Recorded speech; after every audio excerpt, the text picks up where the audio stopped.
araw na lang, Pasko na! Kaya we made a survey sa ating mga ka-RNG sa kanilang Christmas wish list this Yuletide season. Wish ko po ngayong Pasko, hindi magkaroon ng stress sa grade ko this college sa BSC.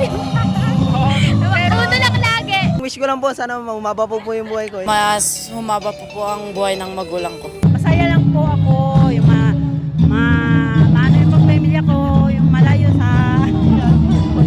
Whether it's healing, healing, pinakamasarap pa rin daw na makasama ang pamilya sa hapagkainan, lalo na kung Noche Buena. Looking forward na nga dito si Jorvicel. Kanyang plano, bukod sa savory treat, sasabayan na rin ito ng sweet days for sweet memories. Traditionally, we usually celebrate it by gathering together, as a family, small family or sa big family, we celebrate it as is, naghahanda, of course, kasi it's a once in a year na nangyayari.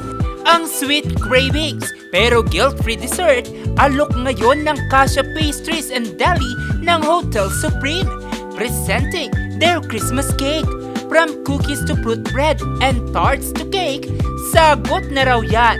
Just look at this fruit tart, strawberry cakes, and more. A supreme treat this Christmas. Siyempre, dapat healthy, di ba? Not too sweet, and hindi naman siya yung blunt. So, dapat balanced lang. Yung fruit cake siguro. Kasi po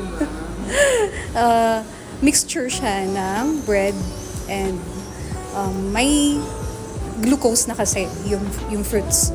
And to make your gift this Christmas supreme, samahan na rin daw yan ng flowers and teddy bears na mabibili rin sa Supreme Hotel Mall and Events Center. Price starts at 300. Para po partner ganun. So yung bear is bibigay siya ng pag binigyan ka isang tao, parang pinapakita niya sa yung gaano kanya kamahal. And sa flowers, nagbibigay ito sa isang tao ng kasiyahan at kagalakan. May maibigay mang regalo o wala, may matanggap man o wala, basta't galing sa puso, tiyak supreme at swakyat. Jose Robert Inventor, RNG News.